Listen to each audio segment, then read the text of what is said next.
मैं प्रेग्नेंट कैसे हो गई जबकि मेरे पापा मुझे हर रात अपने कमरे में सुलाते थे। मेरे पापा को लगा कि मैं पेट से हूँ। बदनामी के डर से पापा ने मेरी शादी नौकर से करवा दी।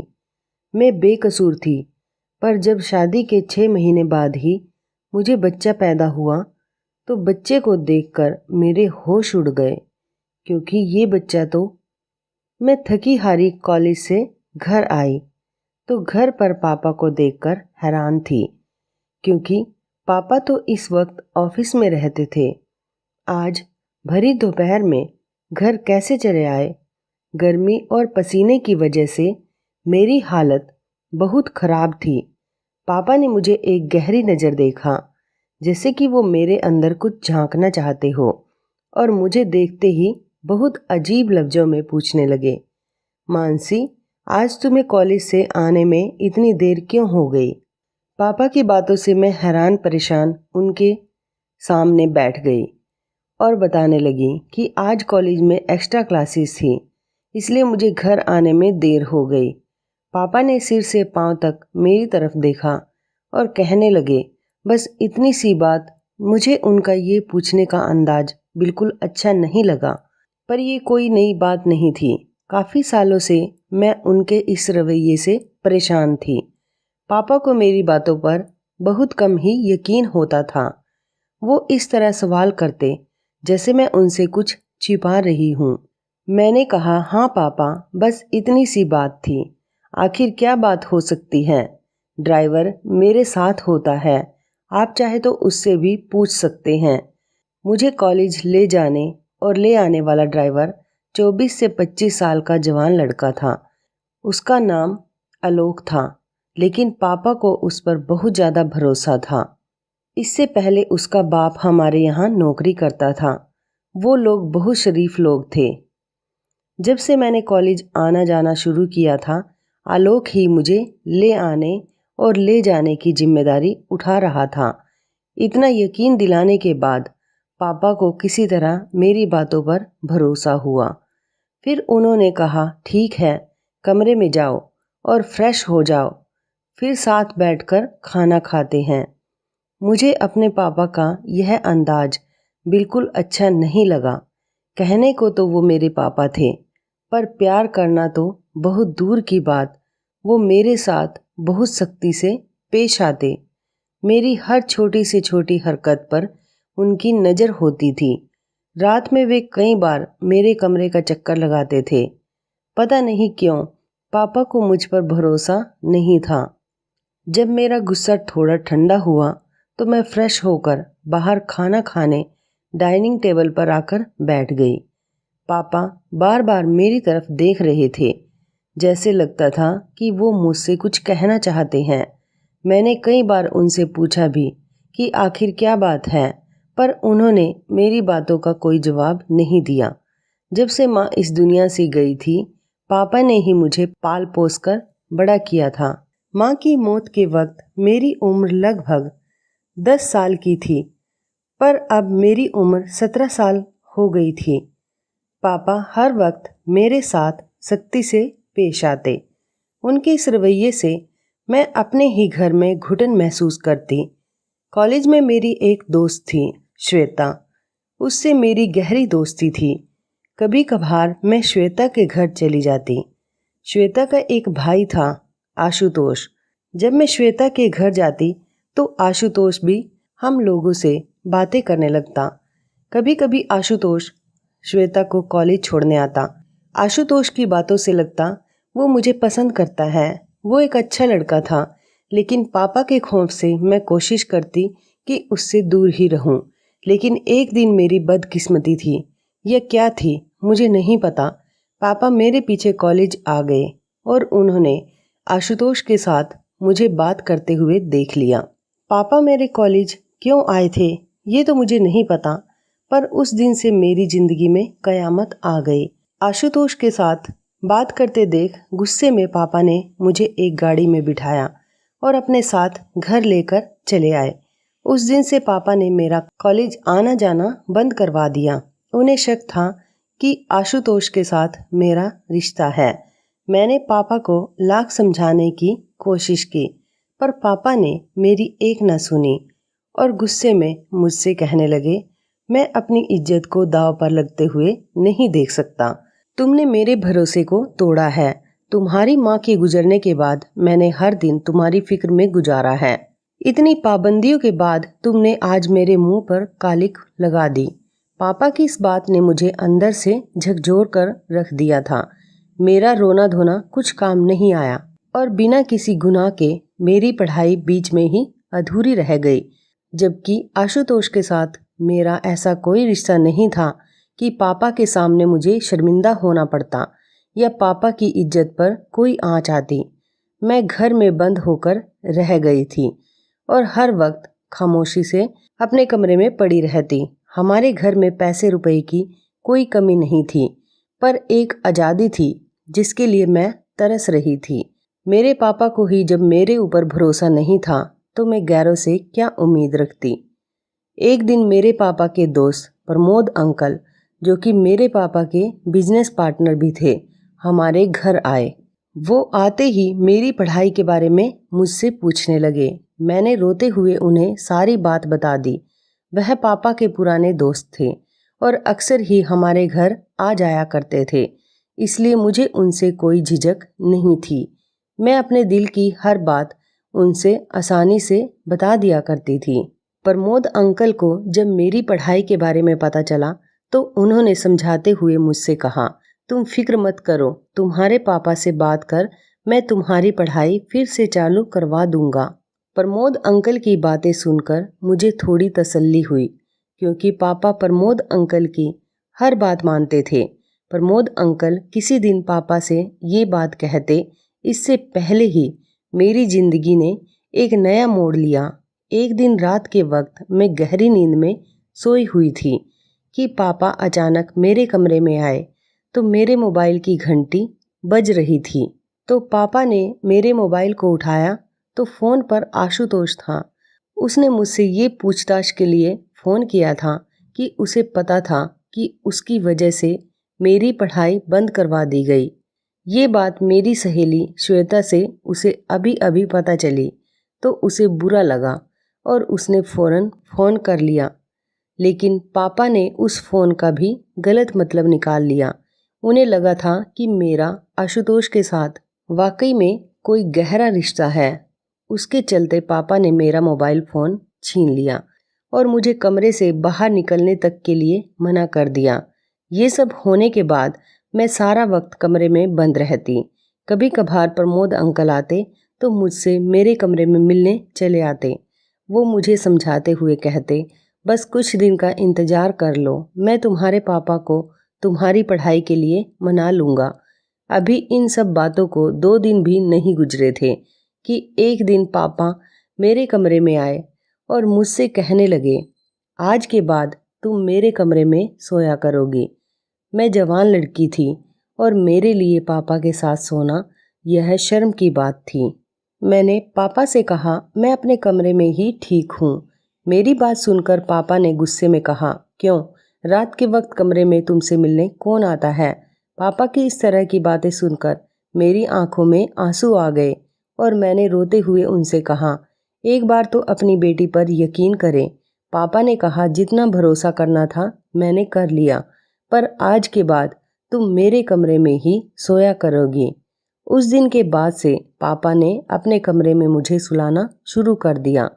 पापा के कमरे में सोते समय मैं सारी सारी रात जागते हुए गुजार देती, क्योंकि पापा के कमरे में सोना मुझे अच्छा नहीं लगता था। सारी रात जागने की वजह से जब मैं अपने कमरे में जाती तो पूरा दिन सोते हुए गुजारती।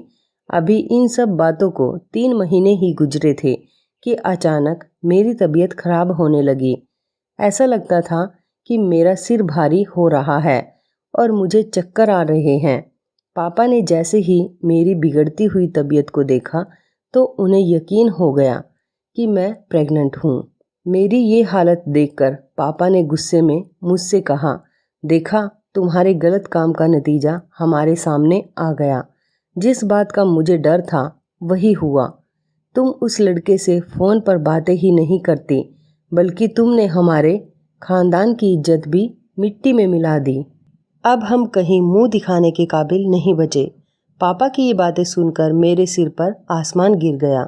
पापा बदनामी के डर से ना तो मुझे अस्पताल ले जाना चाहते थे और ना ही मेरी किसी भी बातों पर यकीन कर रहे थे। ये सब होने के बाद पापा ने तुरंत फ़ोन कर प्रमोद अंकल को घर पर बुला लिया और उन्हें भी यह खबर इस तरह सुनाई कि मैं शर्म के मारे ज़मीन में धंस गई। प्रमोद अंकल भी यह खबर सुनकर परेशान हो गए और उन्होंने मेरी तरफ देखते हुए कहा, मानसी, पहले मुझे लगता था कि तुम्हारे पापा को गलत फहमी है, पर तुमने तो उनकी इज्जत मिट्टी में मिलाकर रख दी है। एक बार भी अपने पापा के बारे में नहीं सोचा। प्रमोद अंकल ने मेरे पापा को मशवरा दिया कि अगर तुम्हें लगता है कि तुम्हारी बेटी ने वाकई में गलत काम किया है तो तुम रातों रात इसकी शादी करवा दो, ताकि इस बच्चे को पिता का नाम मिल जाए और ये बात छुपी की छुपी रह जाए और तुम बदनामी से भी बच जाओ। मुझे प्रमोद अंकल से इस तरह की उम्मीद नहीं थी। मुझे लगता था कि शायद वह मेरी बातों को समझेंगे। पापा और प्रमोद अंकल अभी यही सब बातें कर रहे थे। तभी आलोक उन दोनों के लिए चाय बनाकर ले आया। आलोक को सामने देखते ही पापा ने अचानक उससे पूछ लिया कि क्या तुम मानसी से शादी करोगे। पापा की ये बात सुनकर मैं सदमे में आ गई कि पापा कैसे मेरी शादी एक नौकर से करवा सकते थे, जबकि मैंने कोई गुनाह भी नहीं किया था और ना ही मैं प्रेग्नेंट थी। आलोक ने मेरी तरफ देखकर हकलाते हुए बोला, साहब, आप ये कैसी बातें कर रहे हैं? मैं मानसी मेम साहब से शादी कैसे कर सकता हूँ? पापा ने आलोक को समझाते हुए कहा कि अगर वो मुझसे शादी करेगा तो उसकी पूरी ज़िंदगी बदल देंगे, बल्कि उसके माँ बाप की सारी ज़रूरतें भी पूरी करवा देंगे। पापा के इतने समझाने के बाद आलोक मुझसे शादी करने को तैयार हो गया और अगले 1-2 दिनों में मेरी शादी आलोक से करवा दी गई। मैं चाहकर भी इस शादी को मना नहीं कर पाए और ना चाहते हुए भी आलोक से शादी कर ली। पापा ने आलोक को गिफ्ट में एक फ्लैट दिया। शादी होने के बाद आलोक मुझे उसी फ्लैट में लेकर आया। आलोक को मैंने अपना पति होने का हक नहीं दिया था। मैं और आलोक अलग अलग कमरे में रहते थे। मैं उससे झूठ की बातें करती और अपने कमरे में बंद हो जाती। आलोक को मुझसे कोई शिकायत नहीं थी। वो हर वक्त मुझे खुश करने की कोशिश में लगा रहता। हमारी शादी को 2 महीने गुजरे कि धीरे धीरे करके मेरी तबीयत खराब होने लगी और मेरा पेट बताने लगा कि मैं पेट से हूँ। लेकिन मुझे अभी तक यकीन नहीं था कि मैं प्रेग्नेंट हूँ, क्योंकि मेरी नज़र में तो मैंने कुछ गलत काम किया ही नहीं था, तो मैं प्रेग्नेंट कैसे हो जाऊँगी। लेकिन जब डॉक्टर को दिखाया गया तो पता चला कि मैं 5 महीने से प्रेग्नेंट हूँ। ये सब सुनकर तो मैं सन्न रह गई, क्योंकि जब मैंने कुछ किया ही नहीं था तो आखिर ये बच्चा मेरे पेट में कैसे आया। घर आने के बाद आलोक अब पहले से ज़्यादा मेरा ख्याल रखने लगा। आलोक मुझे हर वक्त खुश रखने की कोशिश करता। उसका इस तरह प्यार देखकर शायद धीरे धीरे मुझे भी उससे प्यार हो गया था, क्योंकि पहली बार मैंने अपनी ज़िंदगी में ऐसे शख्स को देखा था जो मेरी हर बात मानता और बिना किसी स्वार्थ के मेरे आगे पीछे लगा रहता। आलोक ने कभी भी मेरे पेट में पल रहे बच्चे के बारे में मुझसे कोई सवाल नहीं किया था। वो बहुत ही निस्वार्थ और नेक दिल का इंसान था। जब से मुझे पता चला था कि मैं 5 महीने पेट से हूँ, तब से मेरे दिल में कहीं ना कहीं ये बात थी कि मेरे साथ जो कुछ भी हुआ ये सब मेरे पापा ने ही किया है, क्योंकि जब से यह बच्चा मेरे पेट में आया था, शादी से पहले के वो 3 महीने हर रात मैंने अपने पापा के कमरे में ही गुजारी थी। मेरे दिन कुछ इसी सोच विचार के साथ गुजर रहे थे कि कुछ दिन बाद मेरा 9वां महीना पूरा हुआ और मेरे पेट में दर्द होने लगा। मुझे जल्दी से हॉस्पिटल ले जाया गया। हॉस्पिटल जाने के बाद पता चला कि डिलीवरी का वक्त आ गया है। कुछ वक्त के इंतज़ार के बाद मैंने एक बेटे को जन्म दिया। डॉक्टर ने बच्चा दिखाने की कोशिश की तो मैंने मुंह फेर लिया। मैं उस बच्चे को देखना भी नहीं चाहती थी, जिसकी वजह से मेरी पूरी ज़िंदगी बर्बाद हो गई थी। आलोक ने जब देखा कि मैं उस बच्चे से नफ़रत करती हूँ तो उसने उस बच्चे को बड़े प्यार से गोद में ले लिया। और वही उस बच्चे का ख्याल रखने लगा। हॉस्पिटल से छुट्टी के बाद हम घर आ गए। आलोक दिलो जान से मेरा और बच्चे का ख्याल रख रहा था। उसका ये अंदाज देखकर मैंने बड़ी हैरत से पूछा, आलोक, कैसे तुम एक नाजायज बच्चे को इतने प्यार से अपना सकते हो, जबकि तुम इस बात से पूरी तरह वाकिफ हो कि ये बच्चा तुम्हारा नहीं है। मेरी बात सुनकर आलोक कुछ देर के लिए खामोश हो गया और फिर कहने लगा, मानसी, मैं आपसे बहुत प्यार करता हूँ। आपसे जुड़ी हर चीज़ मुझे बहुत प्यारी है। ये बच्चा आपने पैदा किया है, इससे मुझे उतना ही प्यार है जितना कि आपसे। उसके मुंह से अपने प्यार का इस तरह इजहार सुनकर मैं दंग रह गई। बच्चे को पैदा हुए महीना होने वाला था, लेकिन अब तक मैंने बच्चे को गोद में नहीं उठाया था। आलोक ही इस बच्चे का दिन रात ख्याल रखता। मैं अपने कमरे में बंद होकर अपनी बदनसीबी पर आंसू बहाती रहती थी। मैं उस बच्चे को हरगिज अपनाना नहीं चाहती थी। एक दिन मैं अपने कमरे में बैठी हुई रो रही थी कि आलोक मेरे पास आया और मुझसे कहने लगा, मानसी जी, मुझसे आपका ये दुख देखा नहीं जा रहा। क्या आपको जानना है कि ये बच्चा किसका है? उसके मुंह से यह बात सुनकर मैंने हैरत भरे अंदाज में कहा, हाँ, मुझे जानना है, मुझे जल्दी बताओ। आलोक ने कहा, मैं आपको सब कुछ बताऊंगा, पर इसके लिए आपको मुझसे एक वादा करना होगा। मैंने कहा, क्या? यही कि ये सच्चाई जानने के बाद आप इस बात को अपने दिल में दफन कर लेंगी और किसी को नहीं बताएंगी, क्योंकि ये बात अगर किसी को भी पता चली कि ये बच्चा किसका है तो हमारे बच्चे के भविष्य पर बहुत बुरा असर पड़ेगा। और इसमें इस मासूम का क्या कसूर?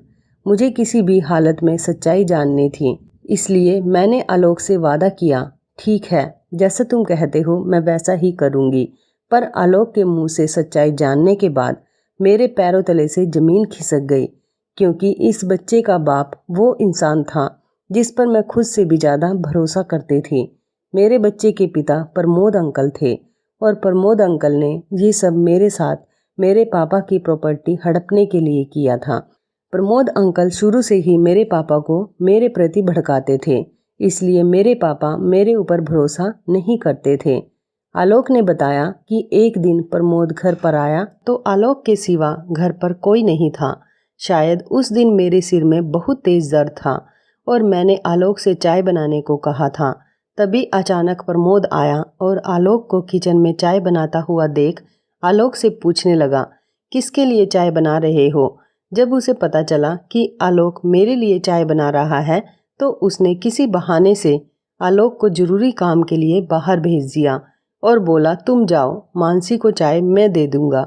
आलोक ने जब ये बात मुझे बताई तो मुझे याद आया कि एक दिन प्रमोद अंकल ही मेरे लिए चाय लेकर आए थे। मुझे क्या पता था कि पिता समान होने के बावजूद वो मेरे साथ ऐसा करेगा। मैंने बेझिझक उसके हाथ से चाय पी ली थी और चाय पीते ही मुझे नींद आ गई थी।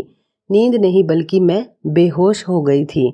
आलोक ने बताया कि उसे पता नहीं क्यों कुछ अनहोनी का अंदेशा हो गया था, इसलिए काम निपटाकर घर जल्दी आया और जब तक मैं आया तब तक प्रमोद काम कर चुका था और आपके कमरे से निकलते हुए अपने शर्ट के बटन बंद करता हुआ अपने घर चला गया। तब से मैं प्रमोद और आपके पापा की बातों पर ध्यान देने लगा। ज़्यादातर प्रमोद आपके बारे में आपके पापा को भड़काता। मैं चाहता तो सारी बातें आपको और आपके पापा को बता सकता था, लेकिन मुझे पता था कि मुझ जैसे नौकर की बातों पर कौन भरोसा करेगा। पर आपके साथ जब आपके पापा शक्ति से पेश आते थे तो मुझे बहुत बुरा लगता। मानसी जी, भले ही मैं आपके घर का नौकर या ड्राइवर था, पर आपके साथ ऐसा होता हुआ देख मेरा दिल तड़प उठता था। बल्कि यूं कहें कि आपकी परेशानी देखकर शायद मुझे आपसे प्यार हो गया था और इसलिए जब उस दिन आपके पापा ने मुझसे पूछा कि तुम मानसी से शादी करोगे तो मैं बेझिझक तैयार हो गया, क्योंकि मुझे पूरा विश्वास था कि मैं आपको अपनाने के साथ साथ आपके बच्चे को भी अपना लूँगा, क्योंकि मैं आपसे दिल से प्यार करता हूँ। और इन सब में इस मासूम का क्या कसूर जो इसे सज़ा मिले? मैं और आलोक अभी यही सब बातें कर रहे थे, तभी मेरा बेटा जो गहरी नींद में सोया हुआ था उसकी आंखें खुल गई और वो रोने लगा। आलोक ने ज़बरदस्ती बच्चे को मेरी गोद में डाल दिया तो ममता से मेरा दिल तड़प उठा और मैंने उसे सीने से लगा लिया और फूट फूट कर रोने लगी। मैंने आलोक से कहा, आलोक, जैसे मैंने तुमसे वादा किया कि मैं यह बात किसी को नहीं बताऊंगी, वैसे ही तुम भी मुझसे एक वादा करो कि प्रमोद की ये घिनौनी करतूत तुम मेरे पापा को बताओगे, ताकि उन्हें भी तो पता चले कि उनकी बेटी के साथ गलत करने वाला कौन है। और आज तक जो वो मेरे ऊपर शक करते आ रहे थे, उनकी बेटी गलत नहीं बल्कि उनका सबसे करीबी दोस्त गलत है, जिस पर वो खुद से भी ज़्यादा भरोसा करते थे। आलोक ने कहा, पर ये बात अगर आपके पापा ने किसी को बता दी तो? मैंने आलोक से कहा, पापा ये बात किसी को नहीं बताएंगे। मैं पापा को समझा लूँगी, अपने लिए ना सही पर अपने बच्चे के लिए। बस ये बात मैं उन्हें इसलिए बताना चाहती हूँ कि उन्हें भी सच्चाई का पता चले। आलोक ने उसी वक्त फ़ोन करके पापा को बुलाया और सारी सच्चाई बताई। पापा को जब ये बात पता चली तो वो मेरे सामने हाथ जोड़कर फूट फूट कर रोने लगे और कहने लगे, मानसी, मुझे माफ़ कर दो, मैंने अपनी बेटी पर भरोसा ना करके बहुत गलत किया, और अगर इस बच्चे की बात ना होती तो मैं अभी और इसी वक्त प्रमोद को जेल भिजवा देता। पापा उसी दिन मुझे और आलोक को अपने साथ लेकर चले गए और प्रमोद से सारे रिश्ते नाते तोड़ दिए। मैंने और आलोक ने एक वादा किया कि हम गैरों से ज़्यादा अपने बच्चे की बातें सुनेंगे, क्योंकि जो मेरे पापा ने मेरे साथ किया कोई भी पेरेंट्स अपने बच्चों के साथ ना करें, क्योंकि अगर मेरे पापा ने मुझ पर भरोसा किया होता तो आज मुझे ये सब भुगतना नहीं पड़ता। दोस्तों, आपको क्या लगता है, क्या मानसी, उसके पापा और आलोक ने ये सही किया, जो उस पापी को सजा के बिना ही छोड़ दिया, जिसने बहुत बड़ा पाप किया था, जो उसने अपने दोस्त की बेटी के साथ किया था, जो उसकी बेटी की उम्र की थी, या फिर उसको सजा जरूर मिलनी चाहिए थी? और दूसरा, मानसी के पापा के बारे में आपकी क्या राय है? आप हमें कमेंट बॉक्स में ज़रूर बताएं। तो इस कहानी के बारे में आपकी क्या राय है, कमेंट करके ज़रूर बताइएगा। दोस्तों, आपको हमारी ये मज़ेदार कहानी मैं प्रेग्नेंट कैसे हो गई कैसी लगी? आप हमें कमेंट बॉक्स में ज़रूर बताएं। यदि आपके पास भी ऐसी कोई प्यारी सी कहानी है या फिर ऐसी कोई और कहानी जिससे कुछ शिक्षा मिले, तो आप हमारे साथ उसको ज़रूर शेयर करें। दोस्तों, यदि आपको हमारी ये वीडियो अच्छी लगे तो आप हमारी इस वीडियो को लाइक शेयर ज़रूर करें और ऐसी ही दिल को छू लेने वाली प्रेरणादायक कहानियाँ सुनने के लिए हमारे चैनल को भी सब्सक्राइब करें। और यदि आप हमें फेसबुक पर देख रहे हैं तो आप हमारे फेसबुक पेज को लाइक और फॉलो ज़रूर करें। तो दोस्तों, फिर मिलते हैं ऐसी ही ज़बरदस्त कहानी या टिप्स के साथ नई वीडियो में। तब तक के लिए धन्यवाद। आप सभी अपना ख्याल रखना। आपका दिन शुभ व मंगलमय हो।